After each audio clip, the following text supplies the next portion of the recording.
On this episode of the Sports Opinions podcast, I am joined by the New Jersey Group 2 champion, short conference champion, and number 3 ranked girls basketball team head coach, Dave Beauchemin, as he led the Manchester Lady Hawks on a historic season that we discuss, as well as Brooklyn Nets talk, Chicago Bears talk, and New York Yankees talk. And also a quick reminder to you March Madness fans, 3 great places that you can listen to all the coverage of the games are WSR, USRN, and UNB networks, all located on mixlr.com. Without further ado, cue the intro.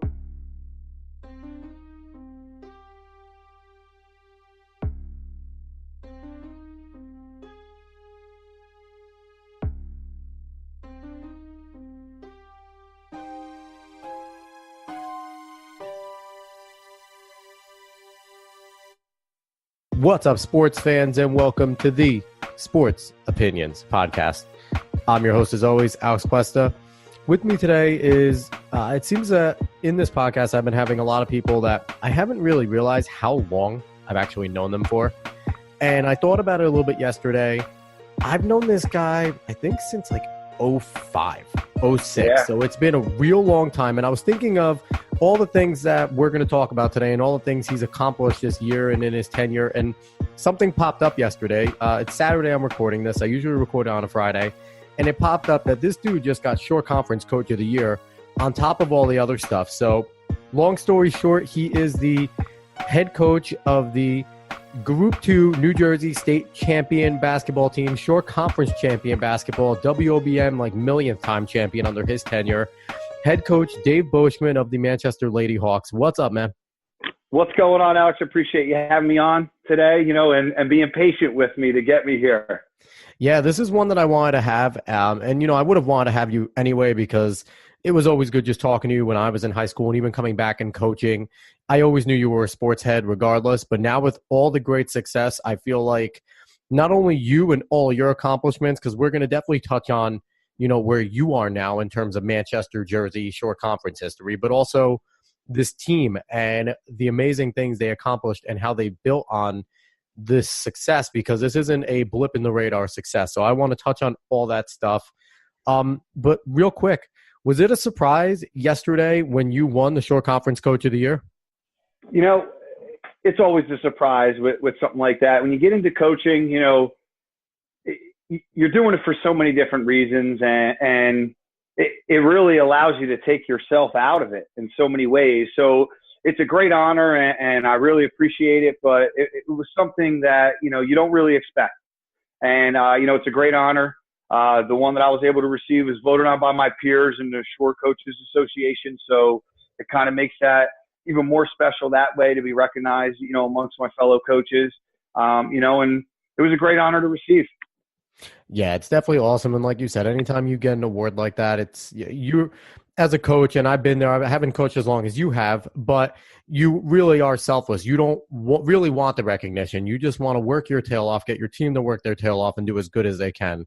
And you definitely did that this year. You had an amazing run, a historic run, possibly the best sports run in the history of Manchester Township. It was amazing. And what people need to realize, and anyone that's listening, this isn't a one-year blip. This is something that you've been building over the past few years since you've taken over the girls program. And it's been just you putting in your type of culture and what you want out of these young women. First off, talk about that process, and then, get into this year and the whirlwind it's been. Yeah, 8 years ago, it all started. I was fortunate enough to get the position as the head girls basketball coach at Manchester. And, it started then, just being able to kind of invoke my own change that I wanted in the way that we played basketball and the way that we approached the season and what we wanted to do. And, there were many hiccups along the way, but there's many young ladies that paved the way for this team this year to accomplish what they did that don't quite get the same recognition, and Well, you look at it just from what I've seen. You had the Valmans, you had Precious Adams. You had a lot of different girls that paved the way that were amazing, great players in their own individual rights, but it hasn't all come together quite like it has lately. Absolutely. And what's so interesting is even this year, when everyone recognizes and sees the team, what we accomplished this year and the amount of points we can put on the board and how dynamic we were on the offensive end, our real culture change started on the defensive side. And, once we really started to play defense at a high level and control the tempo of games and the way that things were played, that was when we really turned the corner as a program. And, and there was a special group and there was 3 young ladies kind of specifically defensively that changed that for us, probably, like 5 years ago, Anicia Fuji, Lyric Green, and Aaliyah Moore, when the 3 of them kind of adapted to the style of basketball we were playing, change started, and like you said, some of the things that we've accomplished as a program this year, finished up winning our 4th straight Shore Conference B-South title. Before I took over and before this run started, we had only won it 4 times in the history of the school. So, change starts that way, and it's simple things, but it's so impactful. And now we've kind of identified who we are, and we have this culture of basketball and the style that we want to play. And it allows the talent that is coming in to develop in a certain way within the program, but also have an identified role. And it's been fun. And then this year to do everything that we did is just icing on the cake, and to play the schedule that we played and have the success that we had, getting an opportunity to play the number 1 team in the country, you couldn't ask for more than that. And play them tough. Yeah. Tough. You didn't get blown out. You played them tough. Absolutely. It was a 15-point loss at the end of it, but tied at the end of 1, down 3 at the half. That changed us. That changed our season, and we started a run. That was actually that was a second loss in 2 games for us. We lost back-to-back games when we lost to them, and then we won 24 straight coming out of that. And the Shore Conference title on the way, and a 3rd straight South Jersey Group 2 sectional, first ever Group 2 championship. It was special, and to be able to win the Shore Conference tournament and in our first trip to a final, and the atmosphere that was there was really special, and that was a grinded out game for us in a storied, against a storied program in Shore Conference girls basketball in St. John Vianney. And, to respond to some adversity and foul troubles and different situations in the game, we really took a major step as a program. And also to play the schedule we have, and then to look at ourselves from within the Shore Conference, looking back on it, to finish with not 1 loss against a team from within the Shore Conference this year, and to have every single one of those wins by double digits, it's a pretty impressive feat, what these young ladies accomplished. And then, to have 2 very, very talented seniors on that group, and Dakota Adams, who's going to continue her career at the University of Bridgeport, and Leilani Correa, who's going to continue at West Virginia University, to know we're going to lose 2 really, really significant pieces. But then on the other end, we're only losing 2 pieces, and we're bringing so much back. And, you don't replace what they did and the intangibles that they had. You just need the next girl to be the best version of herself for us to continue moving this thing forward. Without a doubt. And I was going to, mention the big 4 basically for the team this year, between your 2 seniors and Leilani Correa, Dakota Adams. But then you also had Kamari Reynolds, who, funny story, I substitute taught her when I was substituting at Lakehurst. And I helped out a little with soccer, and everything like that, and watched her play some basketball. So it's really cool to see her come up where she is. And also Destiny Adams, a sophomore. We know about that big 4. They've gotten all the notoriety, but I stumbled a little while across a great article on Shore Sports Network about Serenity Anderson, and just the type of intangibles that she brought, and the way that she kind of took a step back to allow this group of 4 to really dominate the way they have. Can you talk a little about her and kind of the role players and just the glue and the depth of this team? Yeah. Serenity Anderson, it takes a special person to do what she did. She finished up a great junior year, her 3rd year as a starter for us. And she came in her freshman year, earns a starting job, and is one of our top scorers, and she's about to pave her way as one of the next big scorers that we have. And then, her sophomore year comes around, and Destiny comes in and is just this dynamic freshman with the ability to score the basketball, and her and Kamari, who you touched on before, with their ability to put it in the basket. Serenity started this evolution, of self. And then we get ourselves to this year where everybody is a year older, a year better, and Leilani comes into the mix, and Dakota is now blossoming as a player. Without even being asked, Serenity just takes on this role. At times plays like a forward for us, does the dirty work on defense, is so selfless, is not even really taking shots, out of rhythm or out of the offense, and just became, in a way, like a role player. And for us to achieve what we did, it's young ladies like her, and it's people like her in any program that anybody is trying to run. When you have somebody that is on the verge and has, let's say, star ability, but allows himself to be a role player, the possibilities are endless with what you can do as a team, because, there's only one basketball out there, and not one point in time did we ever play like we needed one more. And she was a big part of that. And like you said, with the Shore Sports Network, Greg Lerner, what an unbelievable article. It brought to light for so many people to see and read about some of the things that she had done for us. It was a really special piece and heartwarming for her and her family to be able to receive that recognition, because as you would know in athletics, the players like that sometimes fade into the background as other people star, but they are just as important as anyone else out there. And she's got another big year ahead of her, and her role will continue to grow. And what's so interesting about her, as she evolved that way, she just became a sharpshooter for us. Like, almost all of her field goals were from three. And she was a D and 3 player for us, and just did the dirty work and all those intangibles on the offensive end. And we would not be the same without her on the floor. So with losing players like Leilani and Dakota, and now Serenity having this experience of taking the step back and becoming kind of a distributor, defensive rock, the leader. She was the de facto leader of the team in the way that she played it. Everyone respected her. Do you kind of have a little development of like kind of a Chris Paul coming back next year, where she's now just going to be able to do everything, make open shots, bring that scoring back that we know that she has?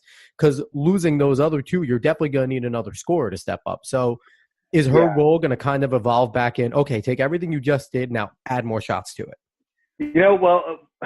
This is what's so special about the group. It's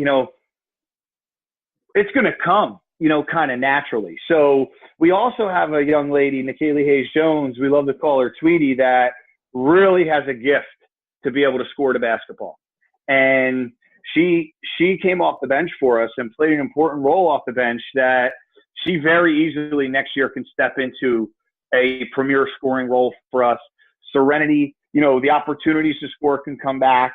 But, the way that we play on any single night, the top scorer for our team could be anybody, with the pace at which we play and the way that we love to get out and transition and have defense create offense. A lot of times, when we're in transition, we're getting a layup or a three, as unconventional as that will sound, because we'll sprint and spot in the corners and we're looking to let it fly. And her scoring will never be forced, but she's going to have an opportunity to come back around in that aspect and kind of close her senior year on her own terms. Now, you played college basketball and you were a shooter. How was the way you played? You played a little more, it seems like, the current style where you're going to take the open three instead of running it in for the layup. And I think that's where your aggressive nature, of you always coach, get in transition. If the lane's open, drive it. If not, spread to the corners. Let's get an open three. Has the style that you've been doing kind of now, have you seen current basketball kind of catch up to your style in terms of you changing yourself? Yeah, one of the things that we do also, though, is I found more success once we coach to the players that we have. There are certain things we do that are very systematic to ourselves, and my style, because it's my installation and my beliefs and the deep understanding that I have. But we also have to have so many things in play that work to the strengths of our girls. Because if we're not playing to their strengths, we're not putting ourselves in the best, position to succeed. So, there's going to be an evolution of us next year. We're going to look to stay within our style with all this pace that we have by, maintaining after the graduation of those two. But if we have to evolve, we will, but, with Destiny coming back and with Kamari coming back with the ball in her hand again for another year and her ability to run whatever we need her to run, the possibilities are endless for us. But, the tempo we love, I'm evolving. I would say when I talked about those three young ladies before from teams in the past, I really love everything going on the defensive end of the floor. And we play very good D. Sometimes, it gets overshadowed by what we can do on the offensive end. But that's one of those balancing acts that we need to kind of maintain. Just high-level defensive efficiency, limiting teams to one shots, and then turning it right into transition opportunities going the other way. One of the big things that we'll do also, even after a make, we're looking to grab the ball out of the net and we're looking to go. We're looking to push the basketball off the floor because some teams, you work so hard for a basket. When you finally get one, you take that collective breath. We could have the ball out of the net and down the floor laying it in before you're even ready to set up your defense. So that's the style that we're looking to play. Now, one thing about a team is you can try to install hustle, fight for 50-50s, never give up, play hard D, but it really takes the leaders on your team. And out of the girls on the team that I know, like I said, I know Kamari. I've seen the two Adams girls play in the past. They are all hustlers. They are all, especially Kamari. I know how aggressive she can be. The aggression is there. The want is there. The drive is there. How much easier has it made you that you have a group of leaders there in a unit that just kind of does it? And and they lead by example. What has that had help for you as a coach? Well, it's been huge, and like I said, we need those young ladies to be able to do that. And we play within ourselves and we have to adapt things to suit our style. And they lead that way. But I mean, it cannot lay just on their shoulders. I mean, the entire group this year and the pace at which we would play and practice and look to do in games.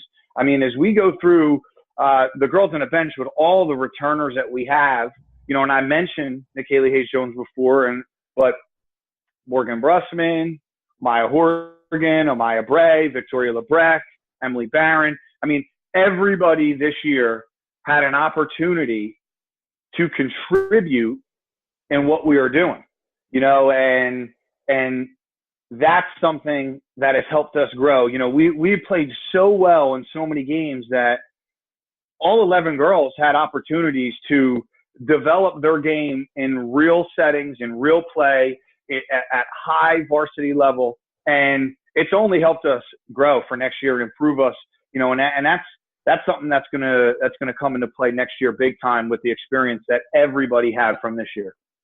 Now, you mentioned the depth, and I want to talk a little bit about you because I saw a tweet. I'll be lost if I said I know exactly who tweeted or the names that they mentioned, but talked about just how hard it is to win a short conference tournament, and people don't understand. And he mentioned some coaching names, which I recognize some just from being around, Manchester sports and short conference sports, and basically saying that they either have none or one, and you now have etched your name in that history, and you've gotten a state, a Group 2 state title. You are finishing up with the third-ranked team in the state. Right. Just take a step back and, look at, you said you've been evolving and stuff, but how does it feel to now know that regardless of what happens, I know the goal now is to win the state, win that tournament of champions. That's where we got to go. But take a step back and look at what you've accomplished as a coach. How does it feel to know that your name is officially etched in history regardless of what else happens? It is pretty special because, high school athletics, we are our own bubble, of people that have this deep level of interest and understanding on what goes on.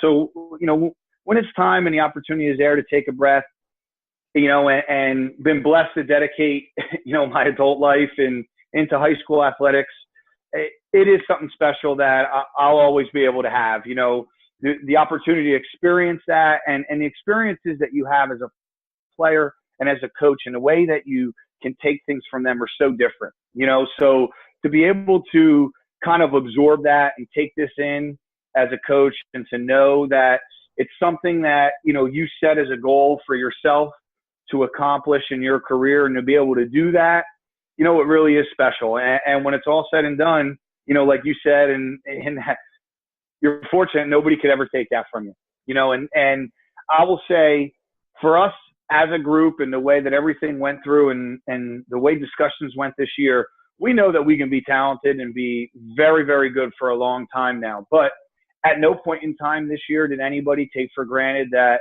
if we let it slip up or if this happens, we got it next year or we'll get it next year, because no matter how good you are, what we were able to accomplish might not happen again. It's what you work for, but there's hundreds of other kids and coaches working for that same thing, for next year. So to be able to accomplish it and check off all those boxes in 1 year was really special. And so it'll make those feats themselves special. It'll make this year and this season, when I can reflect on it down the road, very special, and it's something that I'll always be able to have. Yeah, as a Manchester alum, I'm super excited for the future. It's cool to know now that your program now, it already had a bullseye on it from being very good in the Shore in general. That bullseye just grew tenfold because now Manchester's on the map in the state, and I'm excited for what the schedule is going to hold, how many more tough teams are going to want to schedule Manchester, which is always a great feeling. So I'm excited for all the things going on in the future. I want to give you a quick chance to touch on what you're currently doing, because unlike a lot of the student athletes, they get a break in between seasons. You don't get anything. You jumped right into baseball. You're the baseball coach, head coach there too. Just give us a few names. Give us a little bit of a preview of what you're expecting, who's going to be the major contributors this year, so on and so forth. I'm very excited. Like I've talked about, being blessed with the opportunity to grow the basketball team. This is my fourth spring now with an opportunity to run the baseball program, and we've really made major strides, and we've checked off a lot of boxes in that already. Year one, going to a South Jersey Group 2 sectional semifinal. Year two, going to an Ocean County tournament semifinal. And last year we had a lot of turnover, and we started hot out of the gate, went 7-2, and then really, really sputtered and hit a wall mid-season. And this year we bring a lot back. We're very lucky to bring back 3 young men that were all division players last year. One, a senior this year, Jack Philippe, a TCNJ commit, will be able to continue his academic and athletic career there next year, who's our catcher for us and behind the plate and has been so steady for us his entire career. He took over halfway through his freshman year and has never looked back. The other 2 guys are both juniors, both outfielders, James Johns and Evan Scala. So we're going to kind of hope that they build on those all division seasons that they have had for us in the past. And we try to play on the offensive end, and we look to hit. This early in the preseason right now, the way the scrimmage has gone, Markel Horrigan has been swinging the bat so well. But the big key for us is going to be how we do on the mound. We need guys to step up on the mound. We need more solid contributions that way. We had a lot of guys kind of get their feet wet on the mound last year, and then a number of guys graduated, but it's going to be a committee. Johns, who I already mentioned, we're going to be looking for him to do some big things on the mound. Mike Conger, who's a senior, we're going to need a big year from him on the mound. I think he's got the mindset to do very well there. He wants the ball. Now it's just about, like we just said, production there, being strong with your pitches, locating, hitting your spots, and letting guys work behind you. And that's going to be something that is important for us, is getting that work there. And then tightening it up defensively. We've got to be clean defensively. There were times last year that, offensively, we had a night where we could probably take home a win late in the year, but we were not as sharp as we needed to be defensively. And that's going to be the big thing for us this year, is to really, really put together clean games in the field. And if we do that, I think we could be successful. I'm so optimistic. I guess after the winter I had, it's even easier to be optimistic. But, I give so much credit to my staff as well. Tom Natoli, John Holzer, Rob Kraft, Alan Robinson, they're out there grinding for me while I'm still in basketball season. And, we didn't miss a beat. So it's been refreshing to me, because it gives me no time to hang my head after a tough loss at the end of the basketball season, and to see how hard these guys are working every single day to better themselves. it just makes me excited for what we can accomplish this year. Big shout out to Skip Robinson, one of my original guests on the podcast. So that's awesome. I didn't know he was still on your staff. And also, I love the gauntlet being laid down by a head coach. We're going to hit, but man, we got to pitch and we got to play defense. And I just love that. You would make Tom Izzo proud, even though he's getting lots of heat for some ridiculous nonsense that non-athletes and soft athletes don't understand right now. Right. Oh, my God. And I'm very okay with calling anyone who thinks that they're an athlete super soft. If you think what Tom Izzo did is too hard, come on. Right. Oh, my God. Do you think they would have lasted a second with Coach Musoff, or even right now with Coach Griff? Would they last a minute, or even with Scheffler, an angry Scheffler? Come on, right. And you're out of the three guys I mentioned, you're definitely more of the mild-mannered ones. But I've seen you get fired up though, and it's always what you're saying is so right. And it's like, the times change you and you adapt to the culture of what you can be successful in. And I think I've evolved that way. I think, as you would know, in my time at Manchester and what you were saying there from your days there, to me, still, there was nothing like what Coach Tom Musoff could bring to the table. And oh my God, he's a legend. As we would call it, his tough love and his mindset of making every moment that he could create for you the most challenging moment that you could have, so the game could be easy. And if you could recognize that, you could be unbelievably successful. And then like you said, you couldn't have said it any better. The angry chef. You have the angry chef over there, and he's not a Sesame Street character. He was the real deal. And some of the things that the wrestling team was able to accomplish with him and the district championship, and the teams that were together there, it takes a mindset to get that done. Yeah, absolutely. And the times are changing, but I think you'll still see the great teams are the teams that have a disciplinarian as a coach, as well as, X's and O's as on top of caring for their players. It's a fine line to walk, but I think you need that disciplinarian level there. Yeah, the fine line is right, because, we have to hold accountability, but the older I get and the more I can understand that I'm in a role to be able to teach, probably in the best platform on the field or on the court, you can use that accountability as an opportunity to help them grow. Because what I try to tell my kids, if you can learn the right things from me, you're going to get a job, because you know what? People want to hire athletes. That's what they want to do. They want to hire athletes. They want someone who knows how to dedicate themselves to life and to something. And those are the people that most employers are looking for. Oh, yeah. They definitely want athletes. They want people who they know are coachable, because then they can be trainable. And that's just an asset that you can't teach. You can teach it to non-athletes, but it's, more built in the resume that they know. If you were a successful athlete and your coaches speak highly of you, there's something to that. So we're going to switch gears. We're going to, get away from the high school success, which I'm super happy about for Manchester.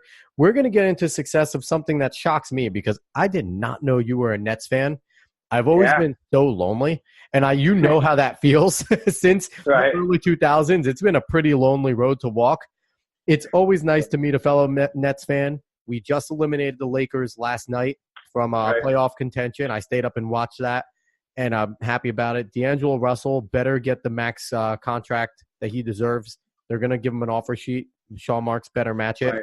How do you feel about what's going on right now? They're obviously not a championship team yet, but that culture and everything going on, I'm super excited. What are your reactions to the Nets so far right now? Yeah, I think Kenny Atkinson, great hire, a developer, so I guess I'm biased to that, but I'll start on the side of the coach. Since he's been there, the improvements that they've shown year in and year out, for guys that have been kind of cast off to other places, and then to be able to find a success, Spencer Dinwiddie, then the contract he gets, Joe Harris. Oh my God. Last night led the team. You're right. That's exactly right. That's where you kind of create a change. And then Marks has been able to do that. He kind of cleaned up the Billy King stuff, and now they control their own assets and they control their own future. I think Brooklyn is going to be a good destination. I know they weren't selling seats in New Jersey, but, as a resident there and getting my start, my brother and I and our uncle used to take us to games when we were younger. That's how becoming a Nets fan started for me. So were you watching Coleman and stuff play? Were you going to Derek Coleman games?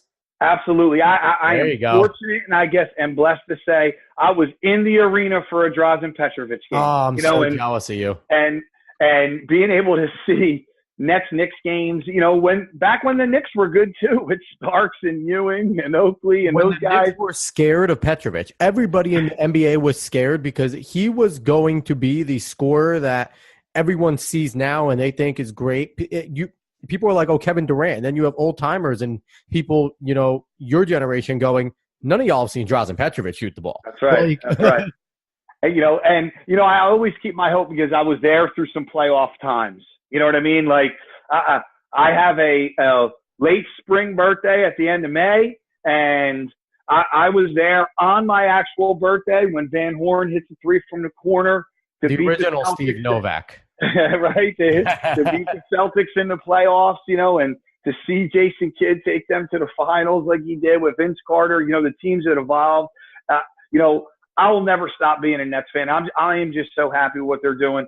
D'Angelo Russell and the way that they're buying in and the way that closing games at times during this year, you don't know what five are going to be on the floor. The nights that Russell has had lately, and then to know early in the season, he's not even on the floor in the fourth closing games. And to stay in it for your teammates and to stay prepared and ready for your opportunity, that's a pro, and that's why, everyone wants to star, and I'll take them. I know Kevin Durant's supposed to be on his show touring the city, the borough of Brooklyn with D'Lo, and nobody would turn him down. But I think the pieces are there for them to do it from within anyway. Karis LeVert, I love watching him, He just needs to get off this shooting snide right now, but I'm confident he'll get it back. Yeah, and I think it's tough for him with the ankle, with the dislocation of the ankle, for him to kind of get back into that rhythm in the middle of the season. He lost a little bit in that, but for him to be able to get back, and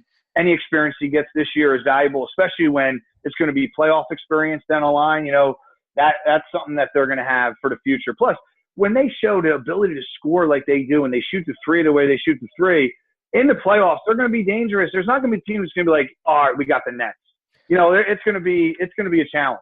And then at times you see them, they play awesome defense. When they have lineups last night, LeBron James, I know he was coming back from his injury, but they did a committee. Damari Carroll took the yeoman's work there and busted ass and did a great job. And then you have guys like Dudley, who went from starting off his career as a shooting guard and now can play 2 through 4 confidently and plays good defense. Jarrett Allen is a stopper in the middle.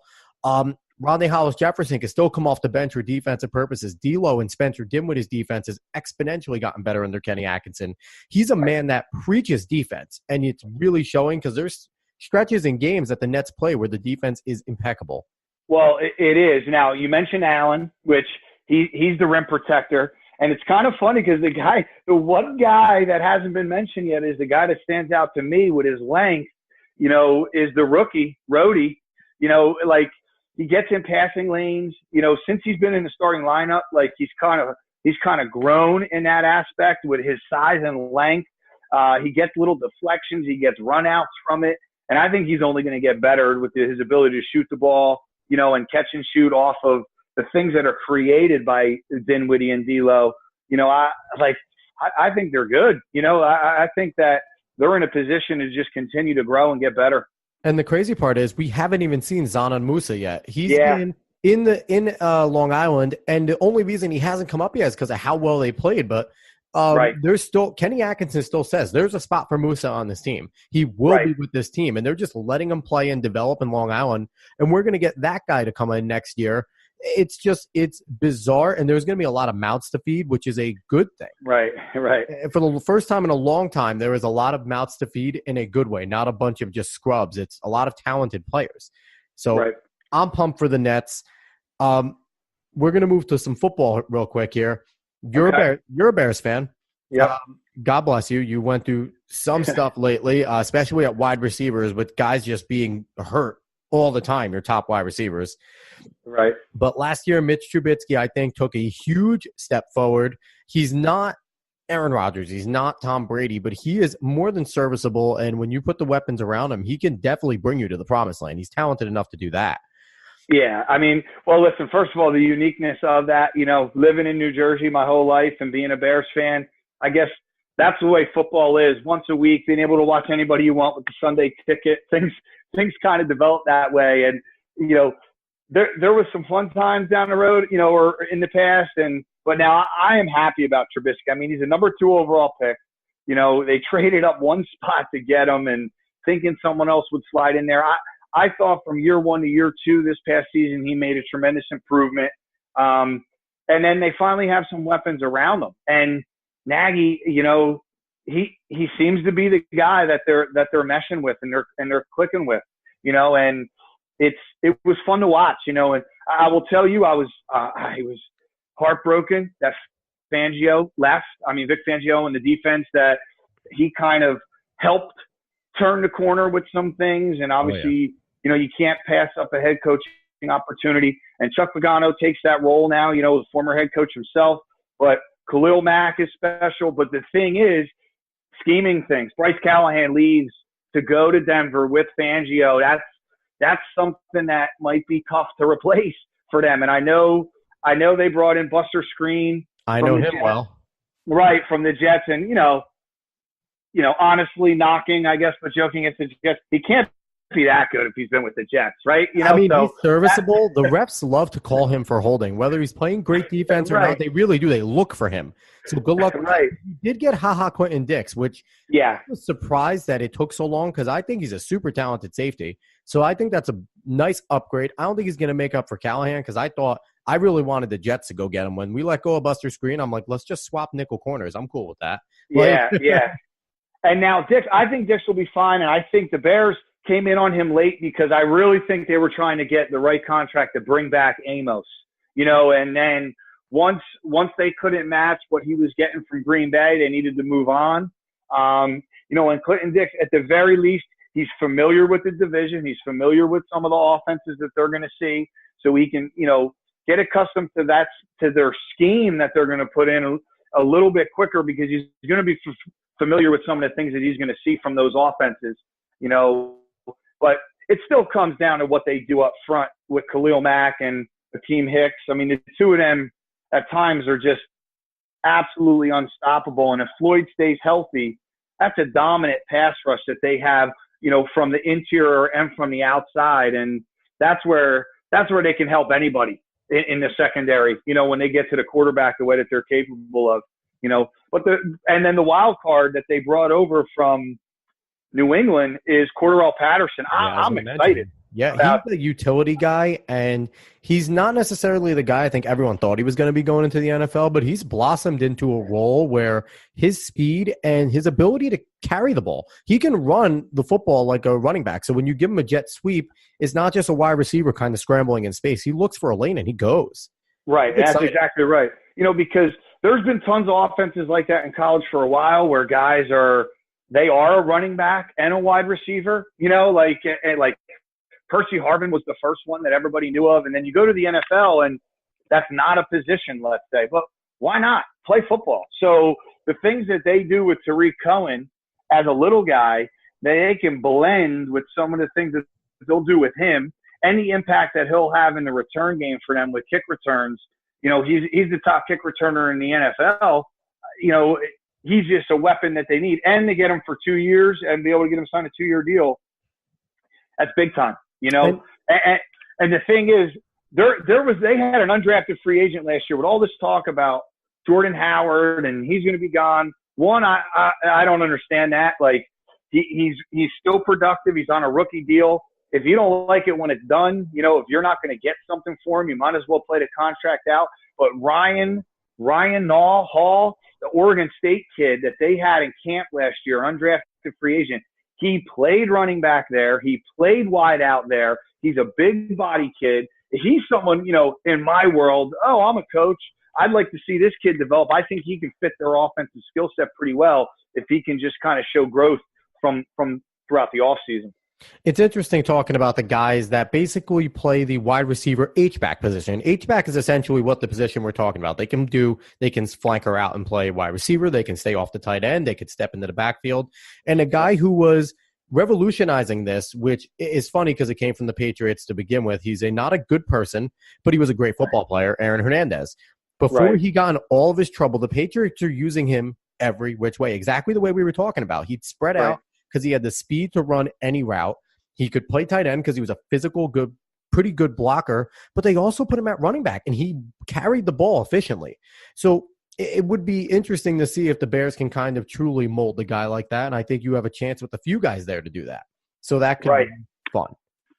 And what's interesting, too, is last year, Nagy, he just needed to get his offense in. So a lot of the things that they were doing was just the offense. So this is how it is. This is the language of it. This is how we get it in. We build on that. With a full offseason with these guys, him knowing his players better and everything going on, he's going to be able to scheme, for personnel that he has. That's tougher to defend. They become more dynamic, and that's what everyone likes to see. A lot of creative looks and different ways of playing the game on the offensive end to keep the defense off balance. They were fun to watch for me on the offensive end for the first time in a long time last season. Yeah, and that's always nice. So quick prediction for them. Are they winning the division or no? I got to say yes. I was always that optimistic, even when, I can be honest now, they were a bad team, so you got to come in with them being the favorite, Callahan is really the biggest loss that they have. Other than that, it's just they need to add some depth pieces. So I think they can go back to back. They got to be the favorite for that. And we'll do a quick final touch. Yankees, we're both Yankee fans. Yeah. Injuries are starting to already get concerning for me. My biggest concern is with these injuries, I think we have good enough depth in most other places. Where I'm concerned is, can we survive another bad season from Gary Sanchez? We've given away all of our other good prospect catchers. I know we always have good prospect catchers. I don't really know what's in the farm there. But can this lineup, I know it's a very good lineup, but he's a key, and he definitely hurt the team last year. He had good hitting numbers, good power numbers, but everything else with his defense was bad. Can we survive another bad season and win a championship with a bad Gary Sanchez? That's just a great question. I mean, it'll be tough, but the production that they get in the lineup offensively from the other guys, you can survive that. It's just that he's got to be better defensively. So then when you say it that way, is he the right fit when he's an offensive first catcher? Because some of his deficiencies behind the plate, it's like, all right, I can live with it if he's going to have 25 homers and 80 RBIs, from behind the plate. Every team in the league would live with that. So that's the thing. But injuries, the way you started that is the key, because it seemed like he had some nagging injuries from last year. If he is healthy and he can have a solid year, I think he is the guy. But now, like you said, they invested in it. 2 of their first 3 picks last year in the amateur draft were catchers. Their first pick, Siegler, the high school kid, switch hitting catcher that had the ability to play other positions, was a switch pitcher as a high school kid as well. Now we know how long it takes for prospects to move through the system, but if he's your top kid and he can kind of accelerate himself, he might only be 3 years away anyway, where if you don't get something out of Sanchez this year and you have a stopgap for a year or two, we might be okay anyway, and that's kind of the thing.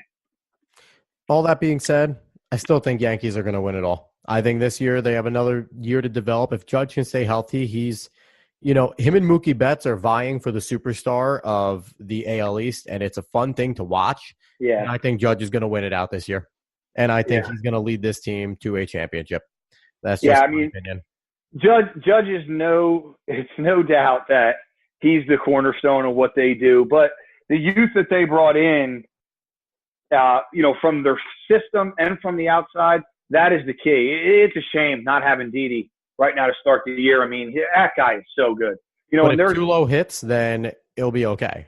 It will be okay. But I think you lose the intangibles that he brings. He is the clubhouse leader. What he's doing, like on his social media stuff, and hey, we'll still get those. Smile. He's still going to be able to give us the emojis. That's true. That is true. So and I'm thinking Stanton is poised to have a big year, and that's interesting when I say that, because you would look at his year last year and you're like, oh, if you don't want to be a hater and you look at the numbers, you're like, that's a pretty good year. But then you're like, oh, he's making all this money. It should have been better. But he failed on the eye test. Is where he failed is if you watch the Yankees play, he just looked uncomfortable for 2/3 of the season. He did. In that middle third, he did carry the team in the middle third, but he just didn't look good in the playoffs. Great. Like, he looked better, but not great. He looked really uncomfortable in the beginning, really uncomfortable in the end. So he just needs to get his comfort level back.